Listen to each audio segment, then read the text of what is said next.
উফ, আর পারছি না, গরমের মধ্যে বাজার করতে এসে মাথা যেন চক্কর দিচ্ছে। তবে বন্ধুরা চিন্তা নেই, এই গরমে কোন কোন সবজি খেলে শরীর থাকবে ফিট, আজ তোমাদের সেটাই বলবো। ভিডিওটি পুরো মন দিয়ে দেখো। এই যে বন্ধু, আমাকে চেনো? আমি লাউ।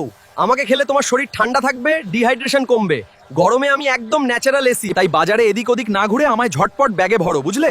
একদম মুখ কুচকাবে না। আমি উচ্ছে, আমি তিতো ঠিকই, কিন্তু সুগার কন্ট্রোল রাখি, শরীর পরিষ্কার করি। আমাকে এড়িয়ে গেলে কিন্তু পরে কাঁদতে হবে, মনে রেখো। তাই রোজ চুপটি করে আমায় খেয়ে নেবে, বুঝলে? এই যে শোনো, আমি পটল, হজম ঠিক রাখতে আমিই তোমার বস। আমাকে খেলে পেট থাকবে একদম সেট। তো কি ভাবছো এত? আমাকে ব্যাগে ভরো আর তাড়াতাড়ি বাড়ি চলো। গরমে খুব ক্লান্ত লাগছে? আমাকে খাও, শরীর হালকা হবে, ঘাম কমবে। আমি একদম লাইট ডায়েট কিং। ডায়েট ঠিক রাখতে রোজ মেনুতে আমায় রেখো। ও হে, আমি শশা। আমাকে খেলে শরীর থাকবে ঠান্ডা, স্কিন করবে গ্লো, আর জলও থাকবে ব্যালেন্সে। স্যালাডে আমাকে না রাখলে তোমার লাইফই ইনকমপ্লিট। মাথায় ঢুকলো কিছু কি?